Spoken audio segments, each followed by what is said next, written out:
24, a gente vem falando constantemente das condições do clima, o quanto isso impacta no nosso dia a dia, e a gente conversa, na verdade, com o hidrólogo e professor da Unicamp, Antônio Carlos Zufo, do que a gente pode esperar também para os próximos meses, pensando em volume de chuvas, né, pensando no abastecimento das bacias do PCJ, e se há ainda possibilidade de eventos hidrológicos extremos, ao passo que a gente acompanha aí a chuvarada lá no sul do país, a secura aqui, né, tem essas pancadas de chuva que chegam, né, mas que não são tão potentes aí, pensando no abastecimento dos mananciais. Antônio Carlos, muito bem-vindo aqui, seja bem-vindo à nossa programação. Bom dia.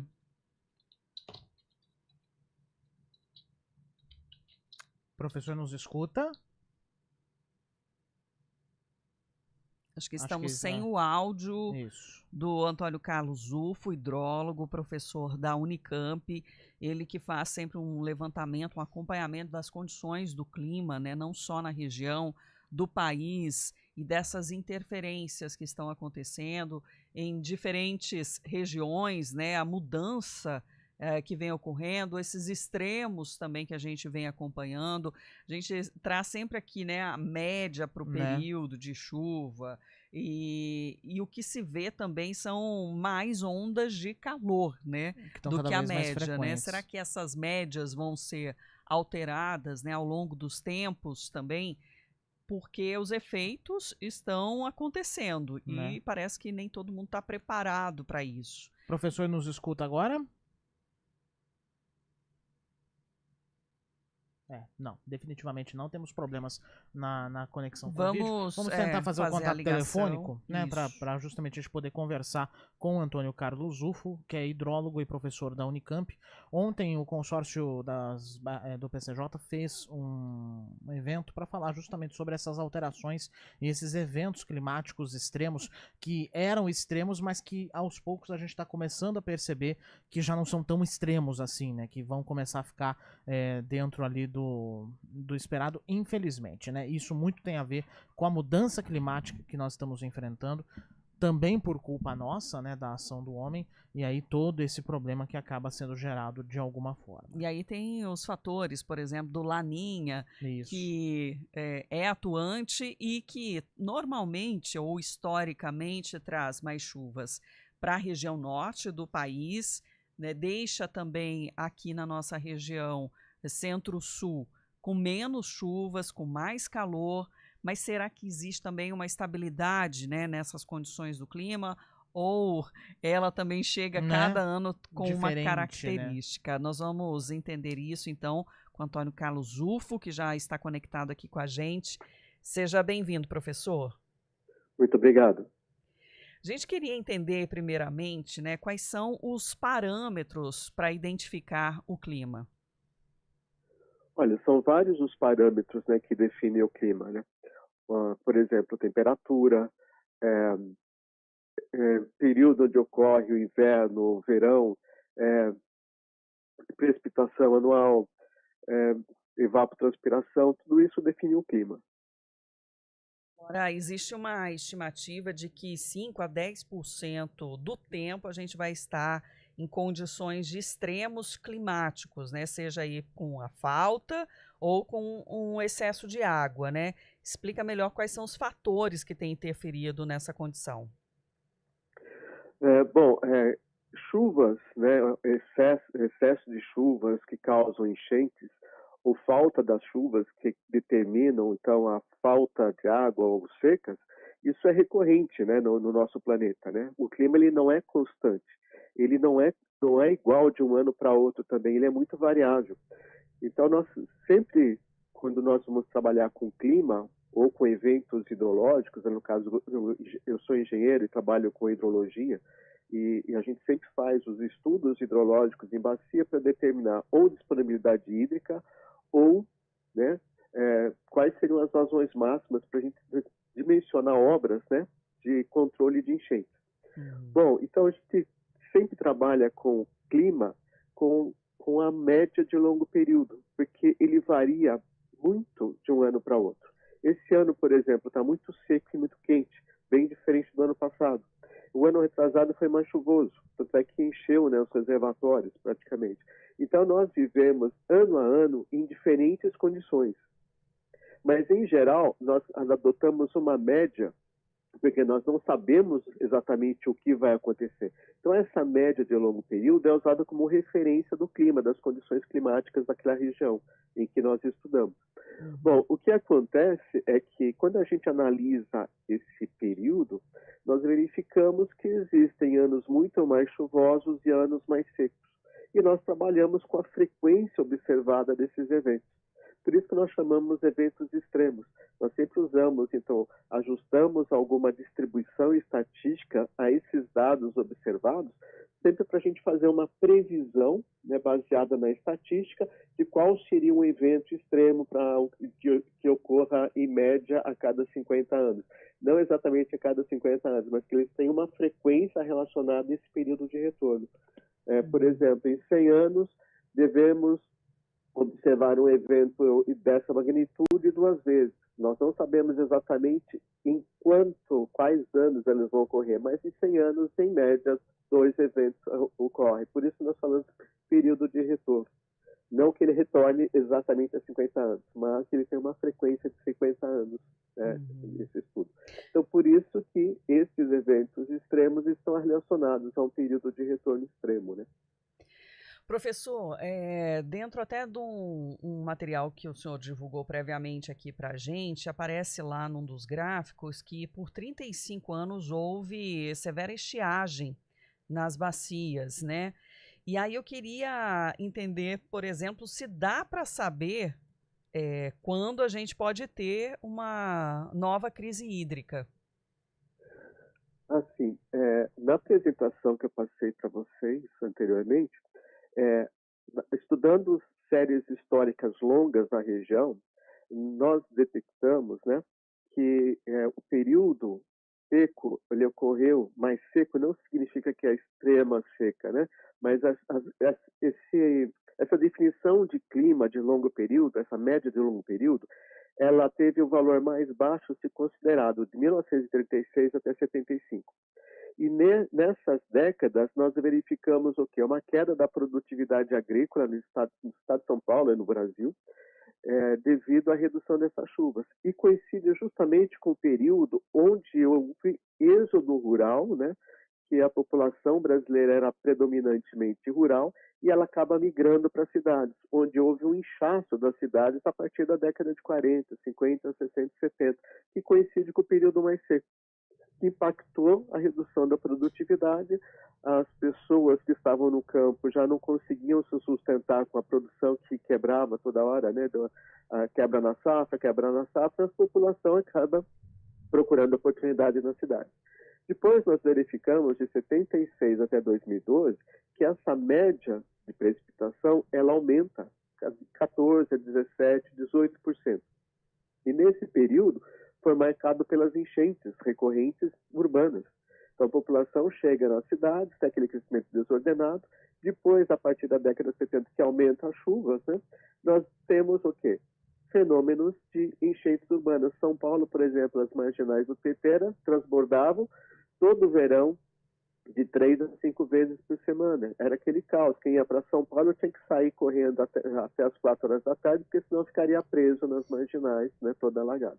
E de 2012 para cá nós não vemos mais isso, né? Só 4 episódios isolados ou pontuais, que não era a mesma coisa, que não foram, né, as mesmas enchentes que ocorriam até 2012.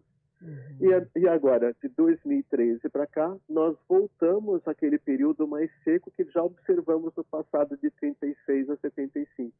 E esse período mais seco, né, que diminui as enchentes, não que elas vão acabar, elas vão ser menos frequentes, mas vai ser mais recorrente a falta de água.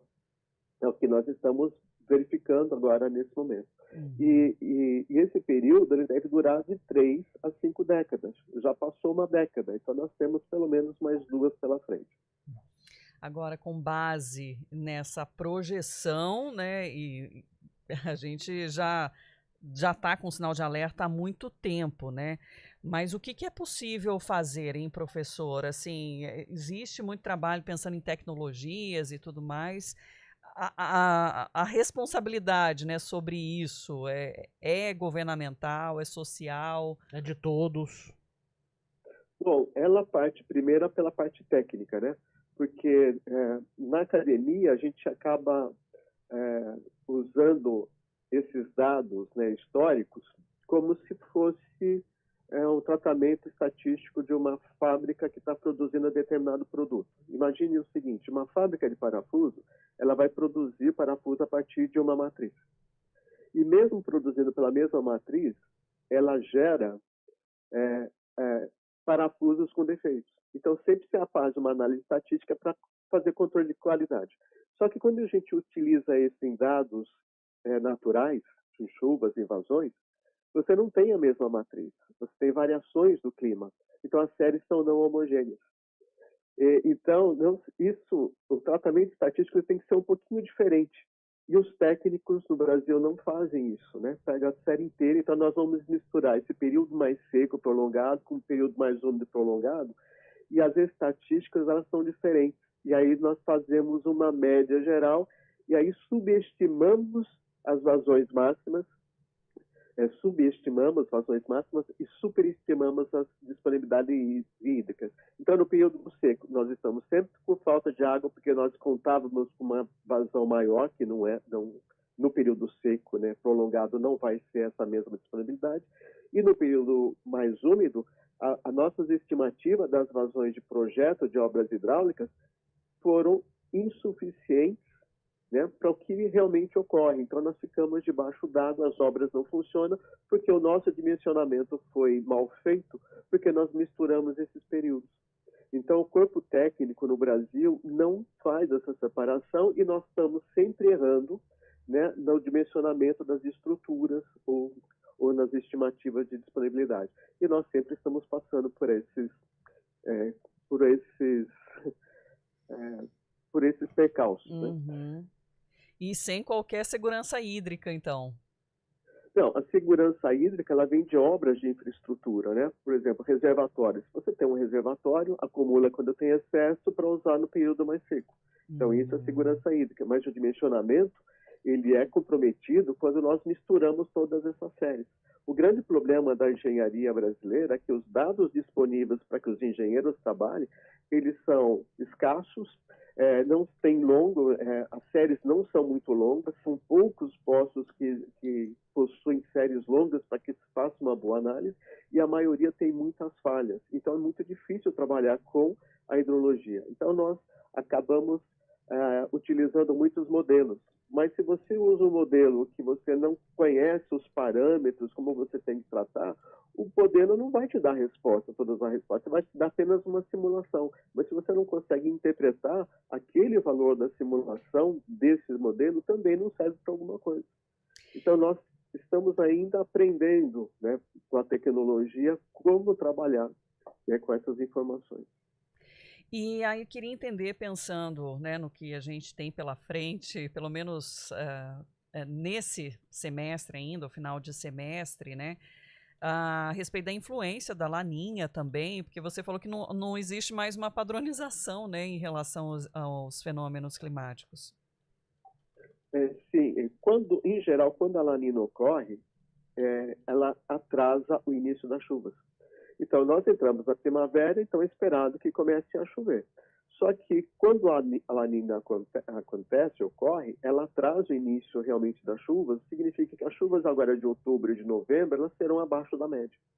E isso já compromete 2 meses, né, do período úmido, que seria primavera e verão, na recomposição dos reservatórios e também na recarga dos aquíferos. Porque as vazões que estão nos rios agora são as vazões que foi a água que infiltrou durante as chuvas do ano passado, no início desse ano, e que ainda está escoando no subsolo. Que a velocidade, por exemplo, da enxurrada, nós vemos, né, que é de metros por segundo, mas a água que infiltra ela tem uma velocidade muito mais baixa. Então, a água que infiltrou em janeiro ainda está escoando no subsolo e caminhando, né, para o curso da água. É o que mantém essas vazões de base. Então, se chove menos, a menor recarga desse desse aquífero, né, desse reservatório do solo, e gradativamente essas vazões dos rios vão diminuindo, o que acaba então impactando a captação de água, né, porque não tem água disponível para abastecimento, aí vem as crises hídricas. E o desafio imenso, né, para os municípios que dependem desses reservatórios. Sim, e mais um aspecto é que a gente também observa nas séries históricas que, em média, a cada 11 anos nós temos uma crise hídrica.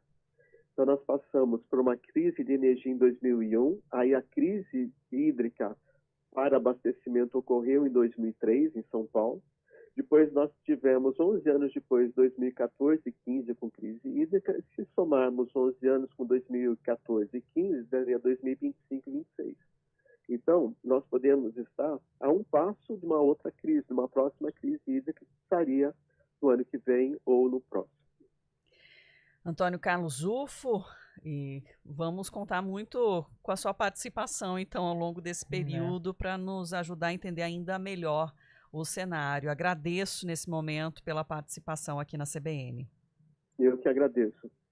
Obrigado. Antônio Carlos Zufo, hidrólogo, professor também da Unicamp. E a gente avança, né, nessa discussão pensando na nossa bacia, né, do PCJ e como isso vai impactar, e convidamos o Francisco Larroz, que é secretário executivo do consórcio, para comentar também. Existe uma preocupação, né, Francisco?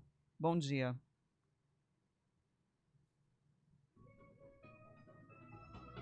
Não, o Francisco, perdemos o contato. Vamos tentar